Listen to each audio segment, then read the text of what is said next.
এবং তুমি এটাও বলছে যে আমি নাকি মানে তাকে আবার ফিরিয়ে আনার প্রস্তাব। এটা একটা মানে হাস্যকর একটা বিষয়।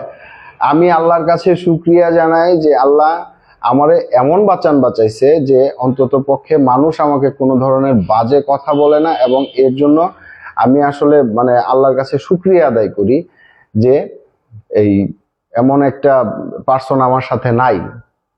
ভুল মানুষের ছিল এটা, আসলে কি বলবো, ভুল ভুলের ঊর্ধ্বে মানুষ না।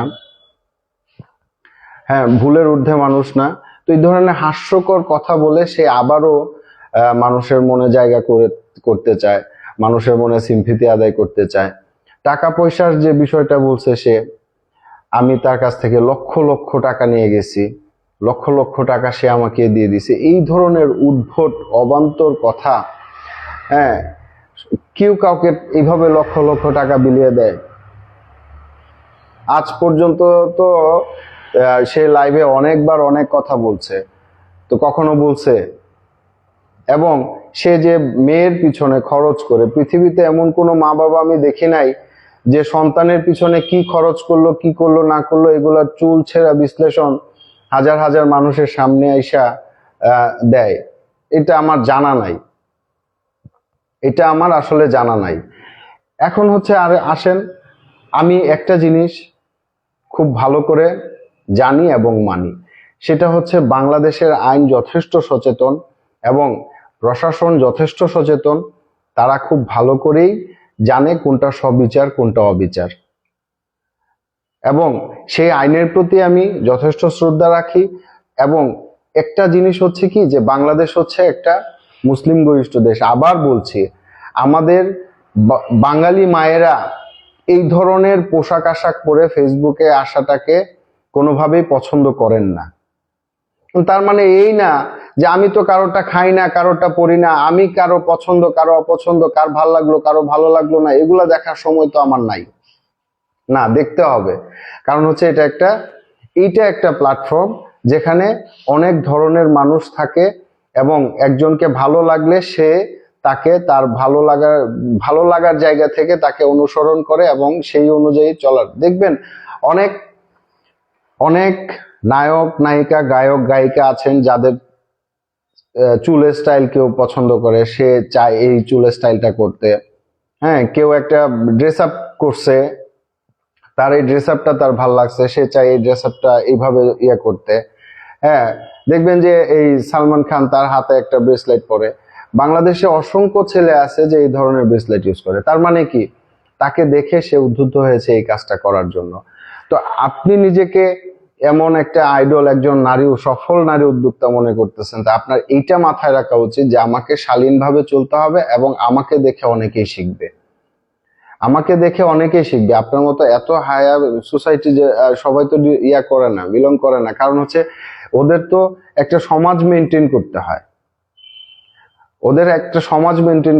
ওদের একজনের কাছে জবাবদিহিতা আছে, মার কাছে, বাবার কাছে, ভাইয়ের কাছে, বা আত্মীয় স্বজনের কাছে একটা জবাবদিহিতা থাকে, জবাবদিহিতার একটা জায়গা থাকে, শালীনতার একটা জায়গা থাকে। মুসলিম কান্ট্রিতে এইভাবে, এটা ইউরোপ কান্ট্রি না যে আমি যেভাবে মন চাই সেভাবে চললাম। আমি লাইভে এসে ইচ্ছে করলো আমি এই কাপড়টা খুলে আরেকটা কাপড় দেখাই দিলাম, আমার বডির বিভিন্ন জায়গায় আমি শো করে ফেললাম। তার মানে এই না তো, এইটা তো আসলে কোনো কালচার হইতে পারে না। আমি জানি না যে এটা মানুষ কিভাবে নেয়, কি ধরনের নেয়। কারণ এইগুলা দেখে আমি আসলে আপসেট যে আমার মেয়ে এখান থেকে কি শিখতেছে। আমি তো এই ধরনের পরিবারে অভ্যস্ত না।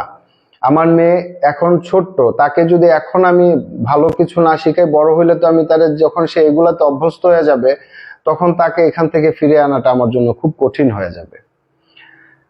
তুমি আরো বলতেছো যে আমি এই কি বলে, তুমি আরো বলতেছো যে আমি কেন এই সানভির কোনো খরচ কোনো আমি কি করছি না করছি সেটা তো আমি এসে অনলাইনে বলবো না। তাছাড়া তুমি আমার সঙ্গে যে তোমার যে একটা কন্ট্রাক্ট ছিল, সেইখানে তুমি উল্লেখ করে নিয়ে গেছো সানভিকে পড়াশোনা করাবা এবং সানভির টোটাল যাবতীয় খরচ তুমি বহন করবা, সেটা করছো এবং সেটা তুমি মানুষের কাছে বলতেছো। আমার কাছে যখন সানভি আসবে, আমি আমার দুই মেয়েকে যেভাবে আমি পড়াশোনা করাচ্ছি, আমার তাদেরকে যদি আমি পড়াইতে পারি, তাদের খরচ যদি আমি বহন করতে পারি, তাহলে আমি আমার এই মেয়েকেও পারবো। আরেকটা কথা হচ্ছে, পুলিশ প্লাজায় দেখা করতে আমার কেন যাওয়ার অনীহা? কারণ হচ্ছে, আগে কোনো প্রবলেম ছিল না। আমি যখন সানভিকে নিয়ে আসছি, সানভিকে বাসায় দিয়ে আসছি, হ্যাঁ বাসায় যাইনি, বাসার নিচে দিয়ে আসছি, সবকিছুই যখন ঠিক ছিল, তখন এটা রাস্তা হয় নাই, তখন হাত ধরাধরি হয় নাই, টানাটানি হয় নাই, কোনো কিছু হয় নাই।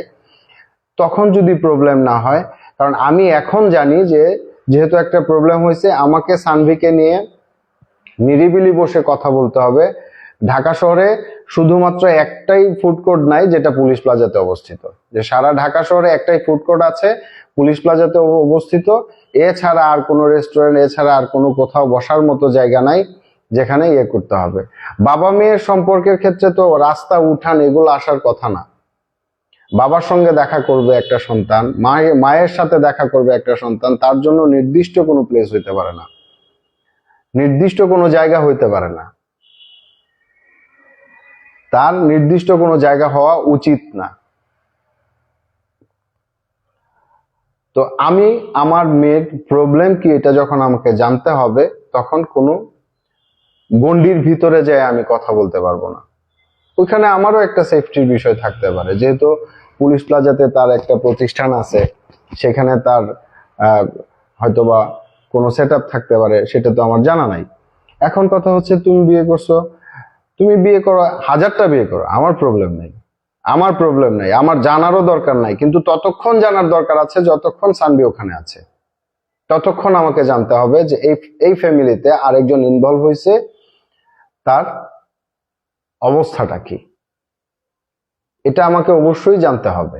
তুমি বলতেছো যে আমার মেয়ে স্কুলে যায়, তার বন্ধু বান্ধব এই মানে নানান ধরনের কথা, তোর বাবা এরকম কেন, তোর বাবা এরকম কেন, এই যে কথাগুলো শুধু বাবার কথাই বলে, মায়ের কথা বলে না। শুধু বাবাই মেয়েকে ছোট করে ফেলতেছে, মা কিছু করতেছে না। পৃথিবীর সবচাইতে নিকৃষ্টতম কথাটাই তো তুমি বাবা মেয়ের সম্পর্কের মধ্যে, পবিত্র সম্পর্কের মধ্যে বলে দিল। ও এটা কোনো প্রেস্টিজ ইস্যু না, কারণ এটা হচ্ছে তোমার সোসাইটিতে এটা খুব নর্মাল হইতে পারে, বাট একটা মুসলিম কান্ট্রিতে, হ্যাঁ, এটা আসলে খুব নর্মাল না, এটা খুবই অ্যাবনর্মাল। এটা খুবই অ্যাবনর্মাল একটা কথা, এটা খুবই অ্যাবনর্মাল। আর যে একটা বিষয় হচ্ছে যে একটা আইন ছিল, সেটা হচ্ছে যে আমি আইনের প্রতি শ্রদ্ধা রাখি, এবং একটা আইন ছিল যে মেয়েরা একজন মায়ের কাছে যদি সেপারেশন হয়ে যায়, ছেলেরা থাকবে হচ্ছে 7 বছর, মেয়েরা হচ্ছে আনটিল মেরিড। তো সেই আইনটা এখন আমি জানি যে একজন মা যদি সেকেন্ড ম্যারেজ করে, হ্যাঁ, সেই ক্ষেত্রে সে মেয়ের উপর কোনো অধিকার রাখে না। এতদিন কেন কথা বলি নাই, প্রশ্ন আসতেই পারে। অধিকার যেহেতু রাখে না, তাহলে কথা কেন হয় নাই? যেহেতু আমাদের মধ্যে একটা মিউচুয়াল ভালো একটা আন্ডারস্ট্যান্ডিং ছিল, সানভি আসা যাওয়ার মধ্যে ছিল, আমি চাই নাই যে সানভি তার মায়ের আদর থেকে বঞ্চিত হোক। এই জন্য ছিল।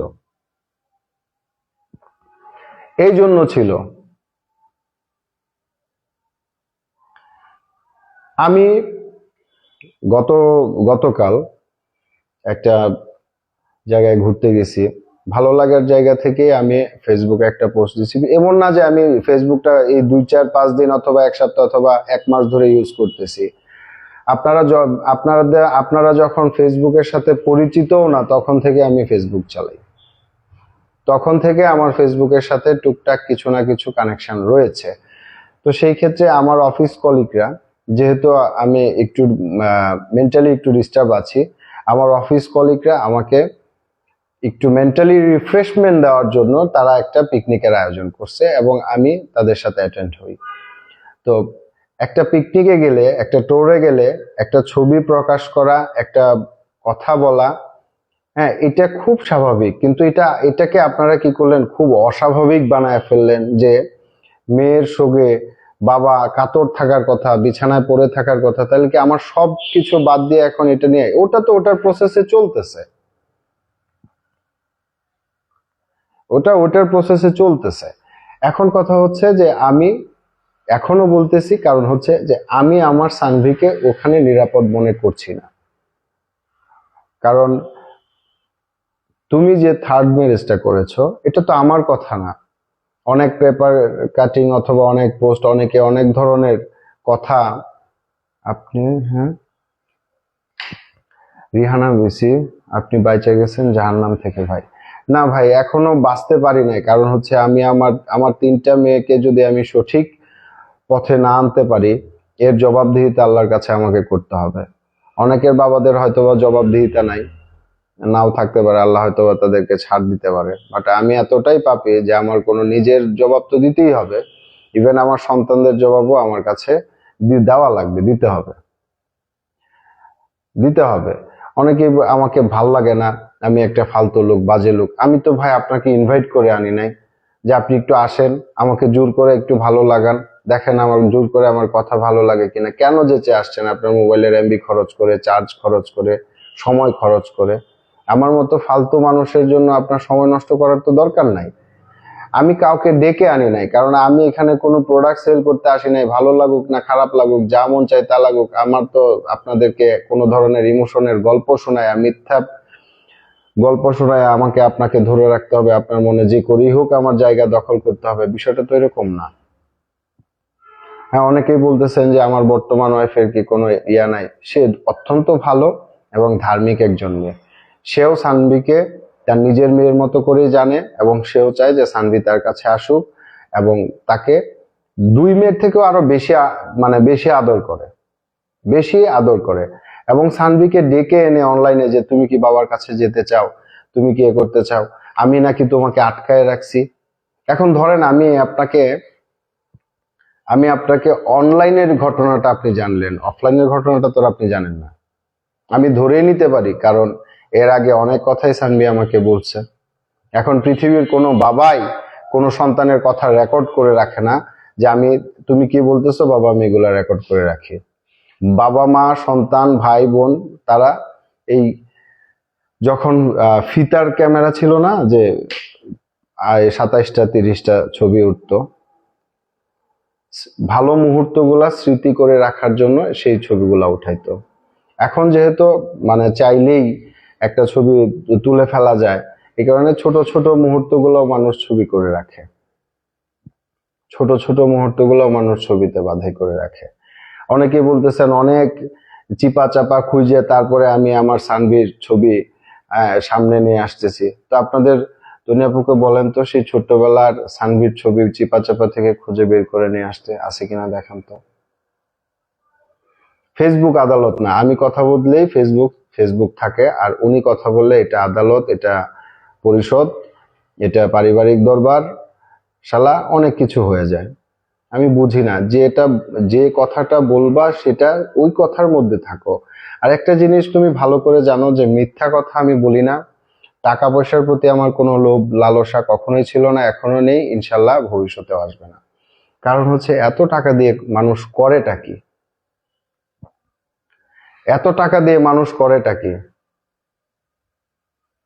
আপনার একটা বিশাল বড় একটা বাড়ি আছে, সেই বাড়িতে 10টা রুম আছে, সেই 10টা রুমের মধ্যে একটা রুম আপনার জন্য বরাদ্দ করা আছে। সেই একটা রুমের ধরেন রুমটা আপনার মনে করেন যে রুমটা আপনার 400-500 স্কোয়ার ফিট, খুব বড় একটা রুম। সেই রুমের এক কর্নারে একটা বিছানা, সেই বিছানার এক কর্নারে আপনি শুয়ে আছেন, মাত্র 3.5 হাত জায়গা। এতটুকু জায়গা হলেই মানুষের এনাফ।